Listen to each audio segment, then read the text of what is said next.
Hey everybody, it's me, Rick Acosta, the Dodger Card Collector, coming to you with another video. Today is Friday night, March 24th. All of a sudden, I'm starting to make these late night videos on Friday. It was a busy day at work, uh, or it was a busy week at work, so I haven't had a chance to record during the day like I planned. So here I am on a Friday night with my Dodger cap on. Bad hair day. I need a haircut. Need a shave. Thought I'd wear the cap tonight just to cover up my head of hair. So, what do we got going on? We have got going on hobby wise. I've been getting lucky the past week or two on eBay and also on Clean Sweep auctions. Picked up some cards from there that I'm going to show you tonight. Have struck out with Robert Edwards Auction, REA. I was only looking at two cards, and I just wasn't in the mood to spend $1,000 for a card, specifically 1941 Ted Williams in a PSA 2. So I just watched that go aside.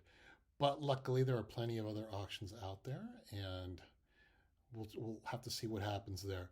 There is one show, big. I think there's a big show this weekend here in California, in Del Mar.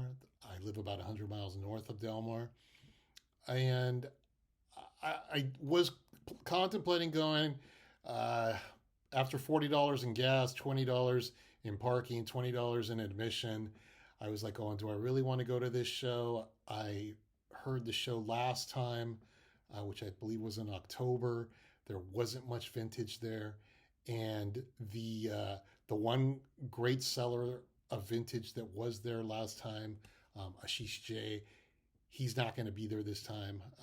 He mentioned to me at the Burbank show that he wouldn't be attending. So I'm contemplating skipping over that show, maybe going to the one in 6 months. And if I do skip that, maybe I'll just head over to a show in Whittier on Sunday, which is free, plenty of parking, one or two decent sellers, and just see what they've got. So, sports wise, oh my God, the WBC. I know you guys are probably getting tired of hearing about it, but how phenomenal was that final game? Japan versus USA.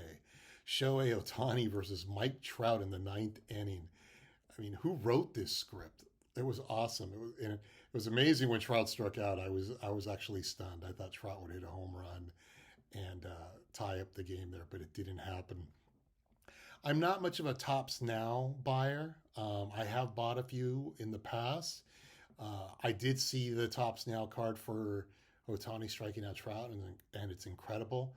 I'm assuming it's sold out. I didn't even bother to check, but I thought I jokingly saw someone on Twitter saying they were trying to buy like 500. Uh, so uh, good card, good series, but happy for Japan. USA did well. I wish we had sent a better quality of pictures, but maybe we can do that in 4 years.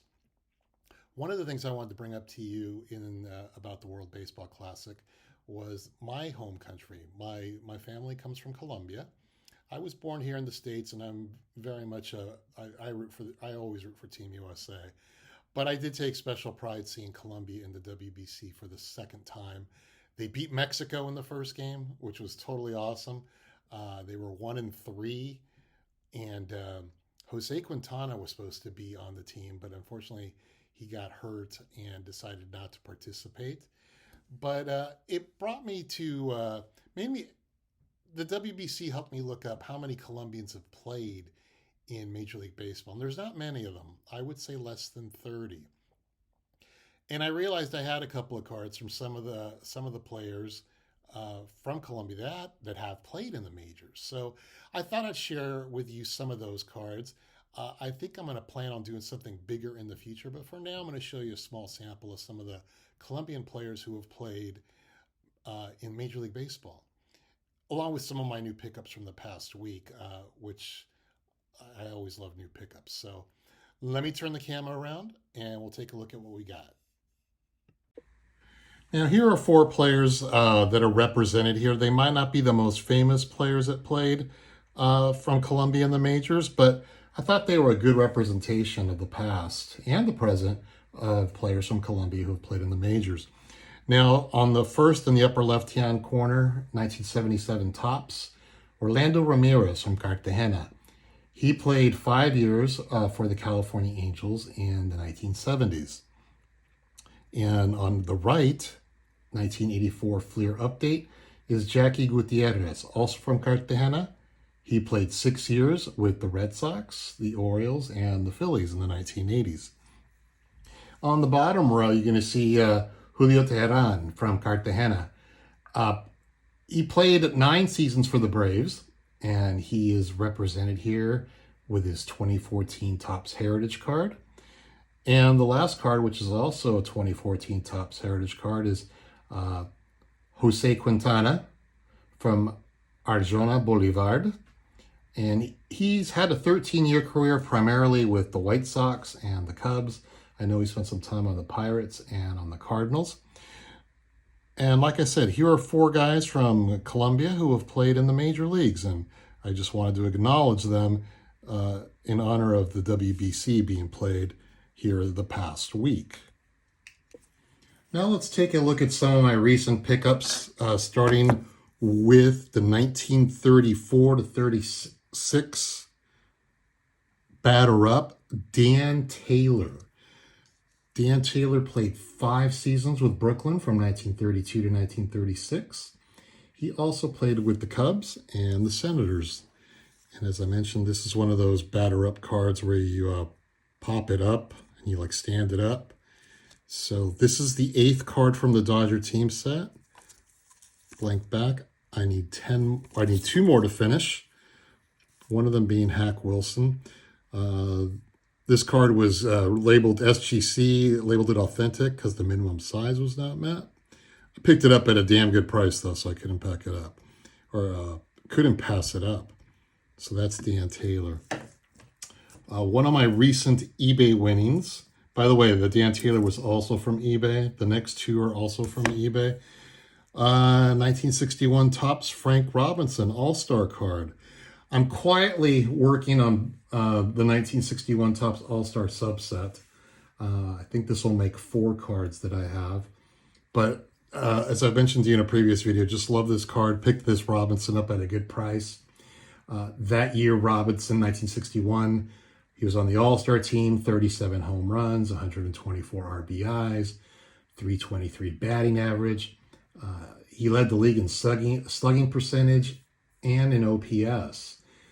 And that year was the first year he won the National League MVP. He won the NL MVP in 1961, winning the American League MVP in 1966. And that year, the Reds lost the 1961 World Series to the Yankees. But it's a good-looking Frank Robinson card there and a PSA 7. So, yeah, I like that one. I always say that, though. Next up, one more 1961 card, Roger Maris. This is only my 2nd Roger Maris card in my collection, the other being a 1965. We all know, everyone talks about 1961 Roger Maris, what he did that year, and he was the American League MVP in 1960. And in 1961, we all know he broke Babe Ruth's record, single-season home run record with 61.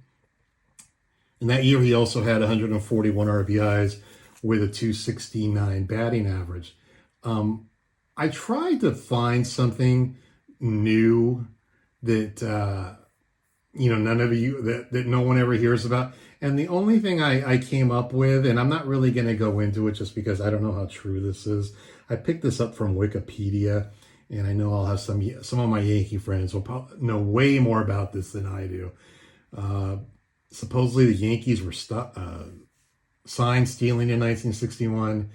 Pitcher Bob Turley had a distinct whistle.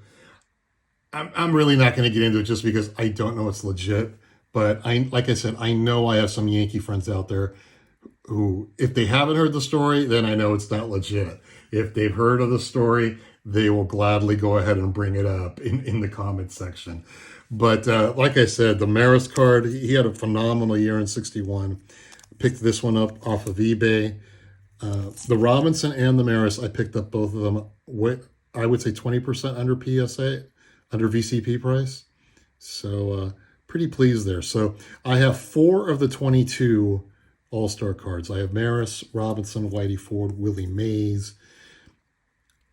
Slowly going to build this one. Slowly going to build this set. And my last card for tonight, I have finally found another 1941 play ball card. Pinky May. His nickname Pinky stemmed from his reddish hair. He played 5 seasons with the Phillies from 1939 to 1943, and then he went off to go serve in World War II. Once he returned from World War II, the Phillies released him in 1946. And he was eventually elected into the Indiana Baseball Hall of Fame. So this makes card number 44. I need 28 more. I'm 60% through the set. I am looking at a couple of other cards. I'll keep it quiet just because I get a little paranoid and thinking someone out there is going to buy these cards. But this makes 44. So this is going to go, I haven't shown this off yet. I have bought some display cases to display my 1941 set. It's up. And like I said, I've got 60% of it filled now. And hopefully someday I'll be able to fill that whole thing up. All right, you guys, if you stuck with me this long, thanks so much for watching. You guys have an incredible week. And I should note also, because I did not bring it up, NCAA, we are now into the Elite Eight in San Diego State. The San Diego State Aztecs are upset number 1 Alabama. They're going to participate in the Elite Eight, I believe, for the first time. Pretty phenomenal. It's going to be pretty cool to see them play on Sunday. So anyways, everyone have a great week. We'll talk to you soon.